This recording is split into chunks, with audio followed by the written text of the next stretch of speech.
9 फरवरी 2026 सोमवार अष्टमी पर अगर आपने गलती से भी अपने घर में ये 3 चीजें बनाकर खा ली तो समझ लीजिए कि आपने स्वयं अपने हाथों से अपनी बर्बादी लिख दी है। जी हाँ भक्तों, शिव पुराण के अनुसार ये 3 ऐसी चीजें हैं जो सोमवार अष्टमी पर भूलकर भी रसोई में नहीं होनी चाहिए, वरना महादेव की कृपा नहीं बल्कि उनका क्रोध बरसेगा। तो भक्तों, आज हम जानेंगे कि कैसे ये मामूली दिखने वाली सब्जियां आपके हंसते खेलते परिवार को सड़क पर ला सकती हैं। इसलिए वीडियो को शुरू से अंत तक ध्यान से देखिएगा, क्योंकि भक्तों ये वीडियो आपके घर की सुख शांति का है। भक्तों, 9 फरवरी सोमवार की अष्टमी का ये दिन कोई साधारण नहीं है, क्योंकि ये महाशिवरात्रि से पहले पड़ने वाली सोमवार की अष्टमी है। भक्तों, शास्त्रों की गणना और ग्रह नक्षत्रों का ऐसा दुर्लभ संयोग करीब 700 साल बाद बन रहा है। लेकिन भक्तों ठहरिए, इस दिन आपको शिवलिंग का पूजन तो करना ही है और पूरी श्रद्धा से जल अर्पण भी करना है, क्योंकि शिव पुराण के रुद्र संहिता में स्पष्ट लिखा है कि सोमवार अष्टमी के दिन अगर आपके घर की रसोई में ये 3 सब्जियां गलती से भी बन गई या काट भी ली गई तो महादेव का तीसरा नेत्र नहीं खुलता, बल्कि आपके घर का विनाश शुरू हो जाता है। जी हाँ भक्तों, आपने सही सुना। कंगाली ऐसे दरवाजे खटखटाएगी कि आप समझ भी नहीं पाएंगे कि पैसा आ कहां से रहा है और जा कहां रहा है। तो भक्तों, आज के इस वीडियो हम आपको उन 3 अभिशप्त सब्जियों के बारे में बताने जा रहे हैं जो सोमवार अष्टमी पर जहर के समान है। और सुनिए, जो तीसरी सब्जी है वह तो हर भारतीय घर में रोज बनती है और वही आपकी सबसे बड़ी भूल साबित हो सकती है। तो क्या आप तैयार हैं उस सत्य को जानने के लिए जो आपको और आपके परिवार को आने वाले भारी संकट से बचा सकता है? इस वीडियो को एक पल के लिए भी छोड़ने की गलती मत करना, क्योंकि यहाँ बात सिर्फ व्रत की नहीं है, बात आपके घर की सुख शांति और समृद्धि की है। चलिए सबसे पहले ये समझते हैं कि 9 फरवरी सोमवार अष्टमी इतनी खास क्यों है। तो भक्तों, ज्योतिष शास्त्र के अनुसार इस बार सोमवार अष्टमी पर मकर राशि में एक ऐसा त्रिग्रही योग बन रहा है जो सीधा भगवान शिव के रौद्र रूप से जुड़ा है। जब भी ऐसा योग बनता है तो पृथ्वी पर नकारात्मक और सकारात्मक दोनों ऊर्जाएं अपने चरम पर होती हैं। ऐसे समय में हम जो खाते हैं वो सीधा हमारे मन और भाग्य पर असर डालता है। भोजन केवल पेट भरने का साधन नहीं है, बल्कि यह ऊर्जा का स्रोत है। जैसा खाए अन्न वैसा होए मन, ये कहावत तो आपने सुनी होगी, लेकिन सोमवार अष्टमी के दिन ये कहावत एक नियम बन जाती है। अब आप सोच रहे होंगे कि सब्जियां तो प्रकृति की देन है, फिर वो अशुभ कैसे हो सकती हैं? तो आपको बता दूं कि आयुर्वेद और गरुड़ पुराण के अनुसार कुछ सब्जियां ऐसी होती हैं जो तामसिक गुणों से भरी होती हैं। शिवजी वैरागी हैं, उन्हें सात्विकता पसंद है। इस दिन वातावरण में शिव तत्व की प्रधानता होती है। अगर आप उस दिन तामसिक भोजन पकाते हैं तो आप सीधे तौर पर उस दिव्य ऊर्जा के प्रवाह को अपने घर में आने से रोक देते हैं। ये वैसा ही है जैसे आप आग में घी डालने की जगह पानी डाल दें। तो चलिए बात करते हैं पहली सब्जी की, जिसे देखकर शायद आपको यकीन ना हो, लेकिन शास्त्रों में इसे सोमवार अष्टमी के दिन घर में लाना भी वर्जित माना गया है। वो सब्जी है बैंगन। जी हाँ भक्तों, चौंकिए मत बैंगन को लेकर। हमारे धर्म ग्रंथों में बहुत ही कड़ा नियम है। कार्तिक मास और विशेष तिथियों पर बैंगन खाना मना है, लेकिन सोमवार अष्टमी पर तो इसे छूना भी पाप माना गया है। क्या आप जानते हैं क्यों? इसके पीछे एक वैज्ञानिक और आध्यात्मिक दोनों कारण है।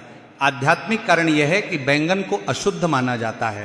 पुरानी मान्यताओं के अनुसार इसमें बीज बहुत अधिक होते हैं और यह मन में चंचलता और वासना को बढ़ावा देता है। सोमवार अष्टमी की रात संयम और साधना की रात है। हमें अपने मन को स्थिर करना होता है ताकि हम शिव तत्व से जुड़ सके। अगर आप इस दिन बैंगन की सब्जी बनाते हैं या उसका भरता बनाते हैं तो आपके घर के सदस्यों के मन में क्रोध और आवेश बढ़ेगा। छोटी छोटी बातों पर लड़ाई झगड़े होंगे और जहां क्लेश होता है वहां से लक्ष्मी रूठ कर चली जाती है। वैज्ञानिक दृष्टिकोण से देखें तो इस मौसम में बैंगन में कीड़े होने की संभावना सबसे अधिक होती है और सोमवार अष्टमी पर हम जो भी खाते हैं वह शुद्ध और पवित्र होना चाहिए।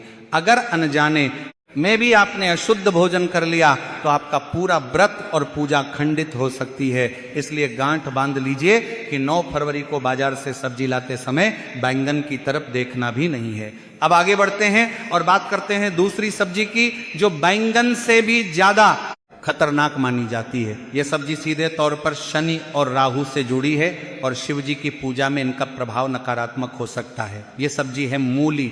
शायद आपको यह जानकर हैरानी हो रही होगी, आप कहेंगे कि मूली तो सलाद है, सेहत के लिए अच्छी है, लेकिन रुकिए, हम यहां सेहत की नहीं, हम यहां ऊर्जा और तरंगों की बात कर रहे हैं। मूली को एक तीखी गंध वाली सब्जी माना जाता है। शास्त्रों में कहा गया है कि जिस भोजन में तीव्र गंध हो वह राक्षसी भोजन की श्रेणी में आता है। सोमवार अष्टमी की रात को काल रात्रि भी कहा जाता है। इस रात को नकारात्मक शक्तियां भी सक्रिय होती हैं। जब आप घर में मूली काटते हैं या पकाते हैं तो उसकी गंध से घर का वातावरण भारी हो जाता है। यह गंध सकारात्मक ऊर्जा को काट देती है। शिव पुराण के अनुसार महादेव को वह चीजें अर्पित की जाती हैं जो शीतलता प्रदान करे, जैसे दूध, दही, चंदन। मूली की तासीर और गंध दोनों ही उग्र हैं। अगर आपने इस दिन मूली के पराठे या सब्जी बनाई तो समझ लीजिए कि आप अपने घर में बीमारी को न्योता दे रहे हैं। ऐसा माना जाता है कि इस दिन मूली खाने से व्यक्ति की बुद्धि भ्रष्ट हो सकती है और वह ऐसे गलत निर्णय ले सकता है जिसका पछतावा उसे साल भर करना पड़ेगा। क्या आप चाहेंगे कि आपकी एक छोटी सी गलती आपके पूरे साल की मेहनत पर पानी फेर दे? नहीं ना। इससे पहले कि भक्तों हम आपको तीसरी और सबसे महत्वपूर्ण सब्जी के बारे में बताऊं जो आपके घर में कंगाली ला सकती है, हम आपको एक बहुत ही जरूरी बात बताते हैं कि बहुत से लोग ये सोचते हैं कि हम तो व्रत नहीं रख रहे हैं, हम तो खा सकते हैं। सबसे बड़ी गलतफहमी है। सोमवार अष्टमी का प्रभाव पूरी सृष्टि पर होता है। चाहे आप व्रत रखें या ना रखें, अगर आप उस दिन घर में रसोई जला रहे हैं तो नियमों का पालन करना पूरे परिवार के लिए अनिवार्य है। घर का एक सदस्य भी अगर नियम तोड़ता है तो उसका दोष पूरे परिवार को लगता है। अब समय आ गया है उस तीसरी सब्जी के बारे में जानने का जिसके बिना शायद आपका खाना अधूरा लगता है। लेकिन सोमवार अष्टमी के दिन ये सब्जी नहीं बल्कि साक्षात दरिद्रता है और वह प्याज और लहसुन। आप कहेंगे कि ये तो हमें पता है, लेकिन रुकिए, इसमें गहरा रहस्य है जो आपको नहीं पता। लोग अक्सर सोचते हैं कि सिर्फ व्रत वाले को प्याज लहसुन नहीं खाना चाहिए, लेकिन शास्त्रों में लिखा है कि शिवरात्रि के दिन इन चीजों का घर में होना भी अशुभ है। प्याज और लहसुन की उत्पत्ति की कथा समुद्र मंथन से जुड़ी है। जब राहु का सिर काटा गया था तो उसके रक्त की बूंदें धरती पर गिरी थी जिनसे प्याज और लहसुन की उत्पत्ति हुई।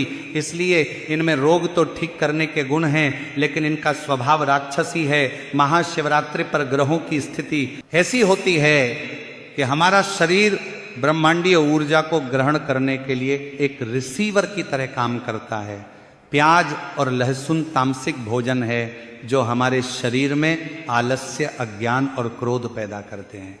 अगर आप इस दिन छोले पनीर या कोई भी ऐसी सब्जी बनाते हैं जिसमें प्याज लहसुन का तड़का लगा हो तो आप शिव की कृपा से वंचित रह जाएंगे।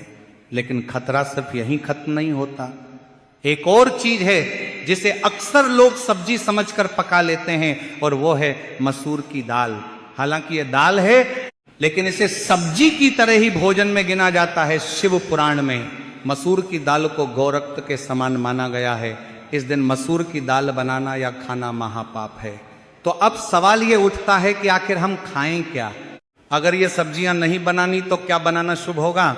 इसका जवाब भी हमारे पुराणों में छिपा है। 9 फरवरी सोमवार अष्टमी पर आप लौकी की सब्जी बना सकते हैं। लौकी को सबसे शुद्ध और सात्विक माना जाता है। इसे खाने से मन शांत रहता है और शरीर हल्का रहता है, जिससे पूजा पाठ में मन लगता है। इसके अलावा आपको कच्चा केला, कद्दू या तुरई की सब्जी भी बना सकते हैं। ये सभी सब्जियां सात्विक श्रेणी में आती हैं और शिव जी को प्रिय हैं। भक्तों, एक बात और ध्यान से सुनिए।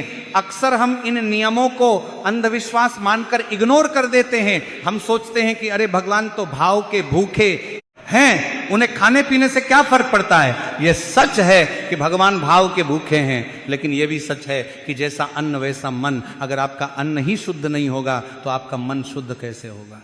और अशुद्ध मन से की गई पूजा कभी फलित नहीं होती। 9 फरवरी का दिन एक ऐसा मौका है जब आप अपने पुराने पापों को धोकर एक नई शुरुआत कर सकते हैं। उस दिन ब्रह्मांड का द्वार खुला होता है। अगर आप थोड़ा सा संयम बरत लेंगे, अपनी जीभ पर थोड़ा सा काबू रखेंगे, तो महादेव आपकी झोली खुशियों से भर देंगे। कल्पना कीजिए उस रात की जब पूरा संसार शिव की भक्ति में लीन होगा, मंदिरों में घंटियां बज रही होंगी, हवा में अगरबत्ती की सुगंध होगी और आपके घर में भी सात्विक भोजन की खुशबू आ रही होगी। जब आप शुद्ध मन और शुद्ध शरीर से महादेव के सामने हाथ जोड़ेंगे तो वह ऊर्जा सीधे आपके भीतर प्रवेश करेगी। आपको महसूस होगा कि कोई शक्ति है जो आपकी रक्षा कर रही है। लेकिन जरा सोचिए, अगर उसी समय आपके घर में प्याज लहसुन की गंध आ रही हो या बैंगन पक रहा हो तो वह सात्विकता खंडित हो जाएगी। नकारात्मक शक्तियां जो उस रात सक्रिय होती हैं वह आपके घर की ओर आकर्षित होंगी और फिर शुरू होगा परेशानियों का दौर, बीमारी, पैसा अटकना, बच्चों का पढ़ाई में मन ना लगना, पति पत्नी में क्लेश। ये सब उसी नकारात्मक ऊर्जा का परिणाम होता है। इसलिए मेरी आपसे हाथ जोड़कर विनती है कि 9 फरवरी सोमवार अष्टमी को एक प्रयोग के तौर पर ही सही, लेकिन इन नियमों का पालन जरूर करें।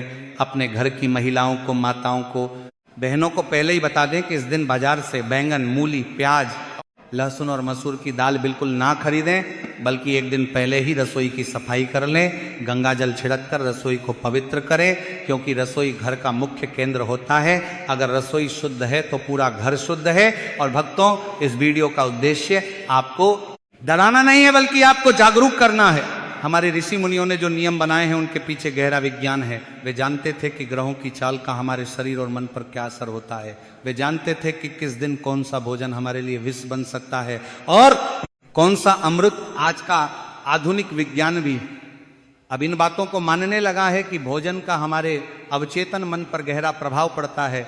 तो क्या आप वादा करते हैं कि इस सोमवार अष्टमी आप इन 3 सब्जियों को अपने घर में नहीं घुसने देंगे? कमेंट में हर हर महादेव लिखकर अपनी हाजिरी जरूर लगाएं। और हाँ, एक और गुप्त बात जो बहुत कम लोग जानते हैं, सोमवार अष्टमी के दिन नमक का प्रयोग भी कम से कम करना चाहिए। अगर हो सके तो सेंधा नमक का ही प्रयोग करें, साधारण नमक का त्याग करें। इससे आपके शरीर में जल का संतुलन बना रहेगा और आप साधना में अधिक समय तक बैठ पाएंगे। याद रखिए, 9 फरवरी सोमवार अष्टमी का दिन आपकी किस्मत बदल सकता है।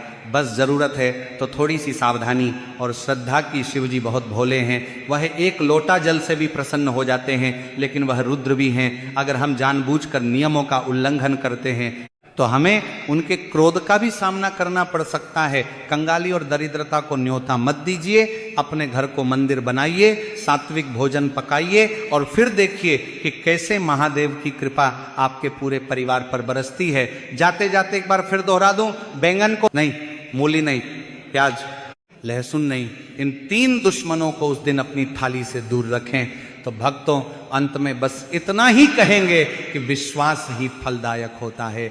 अगर आप विश्वास के साथ इस नियम का पालन करेंगे तो आपको परिणाम जरूर दिखेगा, और अगर मन में शंका रखकर करेंगे तो अमृत भी विष बन जाएगा। महादेव आप सभी की रक्षा करें, आपके घर के भंडार हमेशा भरे रहे।